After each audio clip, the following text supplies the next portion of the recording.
All right, so now we're going to practice thinking about all these things. The way I approach these is, well, the way I don't approach it is sort of a one-size-fits-all kind of thing. Oh, when I do this problem, I write this, I do step 3, I do step 4, and I have the answer. That may work, but it's hard to memorize your way through this. It's better if you step back and read these words carefully and just understand the story, understand the picture of what's going on. So we have an ounce of gold. Okay, it's hot gold, and it's placed in a coffee cup calorimeter. Okay, so let me draw my calorimeter. Here's my calorimeter. Put my thermometer in there. Kind of a thick thermometer for some reason. All right, and then it's with negligible heat capacity. So that saying C of the calorimeter, we don't care about. That's going to be important later. And we have 100 grams of water. So we got some water in there, nice.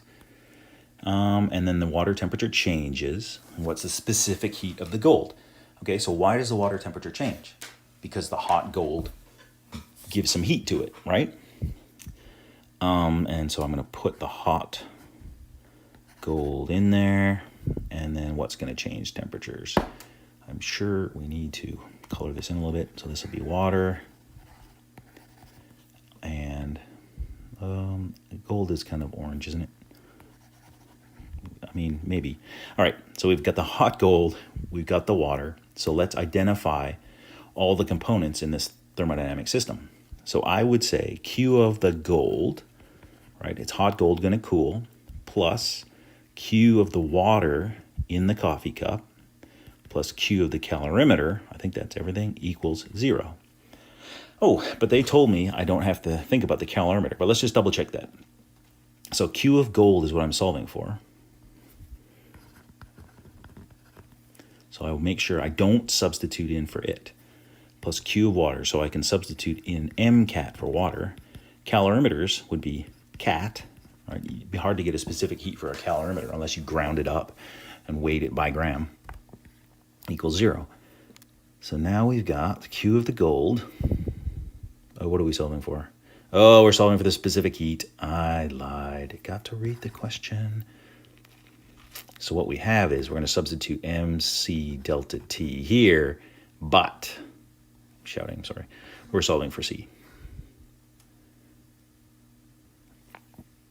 All right, then we substitute in and we solve. So the mass of the gold, right? And you really have to keep track of what it is you're substituting in. 31.10 grams of gold. T, what is delta T for the metal? This was T initial for the metal. T final, the water rises from 22 to 22.75. It doesn't tell me about the temperature of the gold, does it? But wait a minute. So this is 22.10 degrees Celsius, and it rises to 22.75 degrees Celsius. That is the final temperature of the whole system. The water and the gold end up at the same temperature, right? It would be weird if they ended up at different temperatures. At that point, I think physics is broken, and that gets to be a problem. 0.75 degrees C minus T initial plus mass of the water. Now, they gave us mils of water, but we already know that the density of water is really close to 1 gram per mil. So 100 milliliters is the same as 100 grams. So I substitute that in. Specific heat of water, we know, is 4.184 joules per gram degree Celsius. T final of the water is 22.75 minus 22.10 equals 0. I cancel this guy out because it told me the heat capacity was 0. So it tells me I can ignore it and make my calculation more simple. C goes there. All right, so now we solve. Let's see if I can get it right. 100 times 4.184 equals times 22.75 minus 22.1. All right, this whole term I got 271.96. It'll be joules, 0. And I'm going to multiply 31.10 times 22.75 minus 90. So 22.75 minus 90.15 is negative 67.4 times 31.1 equals that. So negative 2096. Oh, wrong way. times C plus 271.96 joules equals 0. And we're solving for C. So I'm going to subtract that across. I guess I'll write it. 2096C equals negative 271.96 joules. And I divide both sides by 2096. And I should get the answer. So C equals, and negative cancels, so that's 0.1297 joules per gram degrees Celsius. Right? Sig figs if we care. Oh, I can keep 4. Can I? Yes, I can. Wow, good work. All right, so that would be the specific heat of the metal. All right, so this is set up the same way. Understand the story, understand the picture, set up based on the first law of thermodynamics, and solve for what you're missing. The next one. So in this case, 33 mils of HCl are being reacted with 42 mils of sodium hydroxide. So what's that reaction? It's a double displacement, so I make water plus NaCl. It's the net ionic equation, right? Sodium would be a spectator ion, so really, and chloride would be a spectator ion. So H plus OH minus gives me water. Same thing. All right, so now we have to identify the Q's. This is happening in a coffee cup calorimeter again. So here's my calorimeter, right? Filled with water. No, yeah. Oh, yeah, what's it filled with? This is a good question. My calorimeter. What are we putting in there? We're putting in 33 mils of 1.20 molar HCl, and we're adding 42 mils of sodium hydroxide. It doesn't tell us the concentration of hydroxide. It's excess, so we know it's not going to be the limiting reactant. So the total volume of stuff in there is going to be 75.0 mils. Tells me oh no, tragic, that the density is 1 gram per mil, so that means 75.0 grams of solution. Right? If you think about it, they're going to be mixed together. They're going to go in there, right? And as they mix, the chemistry, right, the H pluses and the OH minuses are going to react. That reaction will give off heat, and the solution will absorb it. So the solution will start at a temperature and end at a temperature, and that's what's accepting the heat. So let's see. So Q of the reaction in this case, and let's stop and think about that. Why don't I write QHCl plus QNaOH equals 0? Q of HCl means I have some HCl, right? And I either heat it up or I cool it off, right? Is that what's going on? Am I heating up the acid and I'm cooling off the sodium hydroxide? No, right? What's giving off the heat? It's the reaction of those guys mixing together. So this is not appropriate for what we're doing. So Q of the reaction, right? It's a neutralization reaction, plus Q of the solution, and Q of the calorimeter. And what else could accept the heat? I think that's it, right? Equals 0. What are we solving for? Wow, so many words. Okay, what is the molar heat of neutralization? So it wants to know the heat of the reaction. So Q reaction is what we're solving for, plus Q solution. For solutions, we can substitute in MCAT, I think, and CAT goes in for calorimeter. I'll try to do this even though it takes forever. We're solving for Q reaction, plus what's the mass of the solution? We already added up the volumes and used the density to get 75 grams. We need the specific heat of the solution. All right, I just stay calm and read. Assume that the specific heat, oh, there it is. Specific heat of the solution is 4.20. It's really close to that of water, isn't it? I guess that makes sense, though, because it's mostly water. 20 joules per gram degree C. Delta T. In the interest of space, I think I'm going to T finalize T initial. T final of the system is what? Temperature starts at 25 degrees and ends at 31.8. So 31.8 minus 25 equals, oh no, 6.8. I'm going with it, 6.8. So there's 6.8 degrees C plus the specific heat, or the heat capacity of the calorimeter is given, 98.6 joules per gram degree Celsius. Delta T is the same, right? This whole system starts at one temperature and ends at another temperature. So it will also be 6.8 degrees C equals 0. Now I just multiply those together, and solve. So let's see. So then Q reaction. I'll do it separately. So what is 75 times 4.2 times 6.8 is 2,142. Plus, let's see, 98.6 times 6.8 equals 670.5. Right, that's that, equals 0. So I'm going to combine them and take them across. So they're positive here, they'll be negative on the other side. Oh, I didn't keep enough space. 42 plus 670.5 equals that. So Q of the reaction equals 2812.5 joules. Q reaction. All right, have we solved the problem? These problems are long enough now, you have to go back and actually see, did I solve the problem? What were we asked to find? We were asked to find the molar heat of neutralization. So this is the heat of neutralization when I mix 33 mils of HCl with sodium hydroxide. So is that the molar heat, right? That's not per mole, that's per, well, let's find out how many moles of HCl do we have in there.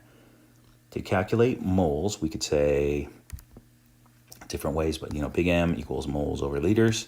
I'm going to do it this way. I know that, am I doing that? 33.0 milliliters. Got to convert that to liters. 1,000 milliliters equals a liter times 0.12 moles per liter. And if we look, does that cancel? Mils cancel mils, liters cancel liters, and I'll be in moles. Perfect. Solve that. What do we get? 33 divided by 1,000 times 0.12 equals 0.00396. All right, so this is the heat of reaction per 0.00396 moles. So to get it per 1 mole, I just divide by the number of moles I have. And I get times 2812.5. I get 710,227 joules per mole. I'll probably convert that, divide by 1,000 to get 710 kilojoules per mole. I hope you get the same number as I do. All right, we're trucking along here. One more problem. So again, coffee cup calorimeter. This time we're going to put some ammonium nitrate in there with some water. Initial temperature is 25 degrees. The salt will dissolve and the final temperature will be 23 degrees. So it actually gets colder. That tells me that this process of dissolving the ammonium nitrate is endothermic, right? It's taking heat, and where's it taking it from? From the solution. All right, so draw our coffee cup. They're getting kind of weirder.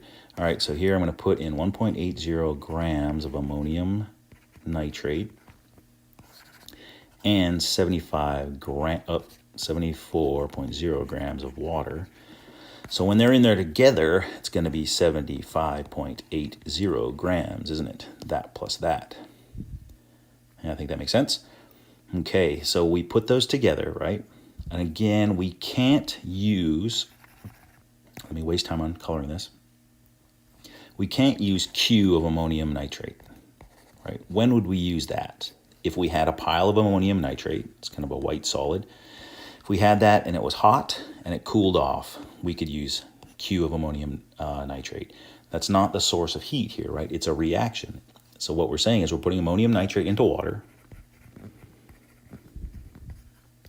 and it's dissolving to give you ammonium ions plus nitrate ions. And this process is endothermic, right? So it's Q of, we can call it a reaction. So Q of what's going to gain this whole thing, right? And that is the solution. So Q of solution plus Q cal equals 0. What are we solving for? Assuming the solution has specific heat, calculate the enthalpy change. Okay, so that's Q reaction, constant pressure conditions. Let's waste time and make this red. Plus Q solution. So we use MCAT for solution, CAT for calorimeter. And then we substitute in.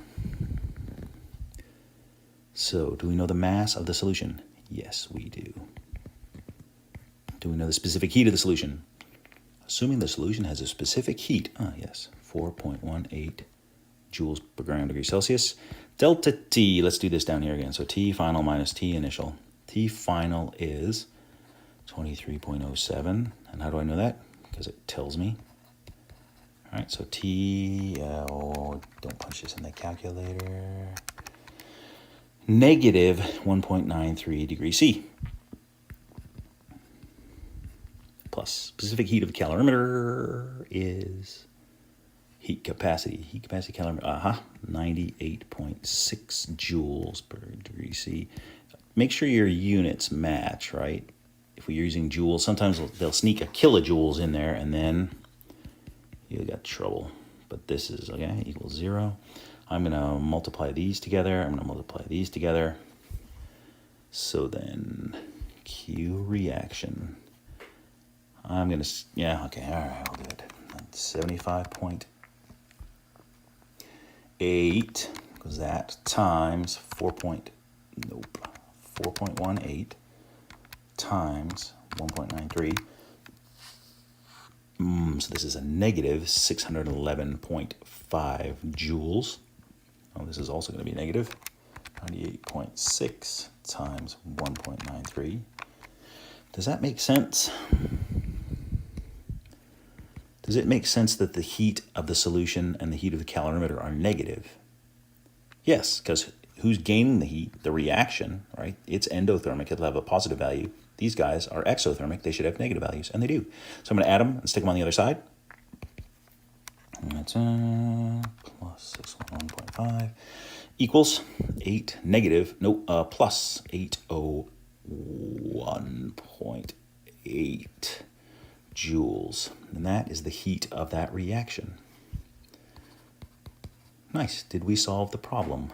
Assuming it says calculate the enthalpy change in units of, they want us to do the little mole conversion at the end. So I need to know how many moles I had. All right, so I have 1.80 grams of ammonium nitrate. Oh no, what a pain. 1 mole of ammonium nitrate is, let's see, 2 N's is 28 times 2. Plus 3 O's is 48, plus 4 times hydrogen. I'm getting 80.05 grams. So if we solve that times, sorry, it got ugly. I'm getting 0.0225 moles of ammonium nitrate. So this is the heat per 0.0225 moles. So my claim is if I divide those, or it, I get positive 35,658 joules per mole. And if I divide it by 1,000, I can go from joules to kilojoules. So 35.7 kilojoules per mole. And positive, we can emphasize that it's an endothermic reaction. So my claim is that's the answer. So the approach to all these calorimetry problems is the same, right? You have to take your time and understand what's going on. Students in general hate this. They just want to give me the numbers, I'll punch them in, right? Don't make me think. But the thinking is the important part. And so that's why we practice this. So do that. Here's some other heats that are common. So heats of neutralization, we saw that, right? We saw when we mix acids and bases together, it's an exothermic process. Heat of ionization is really the opposite problem, or opposite process of water dissociates to H plus and OH minus. It's the same thing as the one above it, but it should be positive, which makes sense. Here we have heat of fusion. Fusion means, fusion means freezing, but the reverse process, use the same value and be the same heat, just the sign will be different. Vaporization is a liquid going to a gas, and just reactions can have heat. Nice work by us. Oh no, do we want to do this? Oh yeah, okay, interesting. We probably won't test this.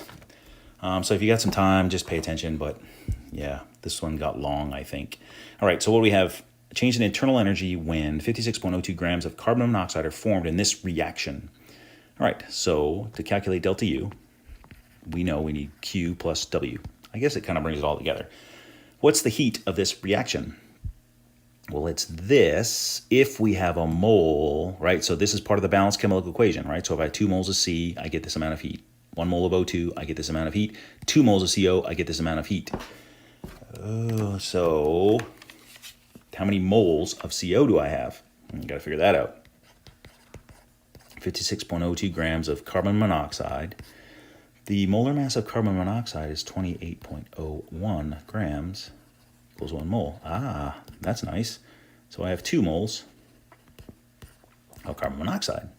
So how much heat do I have? Well, I can write this. I know that 2 moles of carbon monoxide equals negative 110.5 kilojoules.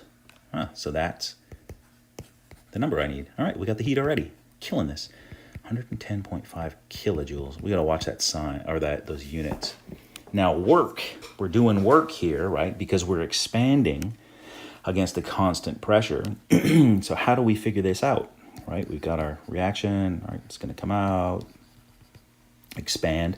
Work, remember, is negative P delta V. We can solve this, so I can rearrange. So V equals nRT over P, right? RT over P doesn't change in this case. Constant pressure, R is universal gas constant, and T is that. So if I need V final minus V initial, what I get is N final minus N initial onto RT over P, which is this. P. Yeah, 1 atmosphere. Yeah, I guess we make that assumption. All right, so we can calculate that then. So work equals negative. What's the change in moles of gas? So how many moles of gas do we have on this side? 1 and 2. So moles of gas final is 2 minus 1 equals 1. So we've got 1, N equals 1. R is 8.314 joules per mole Kelvin. And T is, it's got to be in Kelvin, 298 K. So if I solve that, 8.314 times 298, I get negative 2,478 joules of work. So nice. Plus a negative 2,478 joules. All right, we got to convert this. Let's divide this guy by 1,000. So we'll get negative 110.5 kilojoules minus 2.478 kilojoules equals, what did I do here? Nope, we are good. So we just have to add that up. 110.5 minus 2.478 equals negative 108.0 joules delta U. So this is the change in internal energy, right, when we consider the heat and the work of this process. So this is kind of cool because, right, we're bringing it all together. Universal gas law is coming back. First law of thermodynamics, pressure, volume, work. Nice. All right, take a break.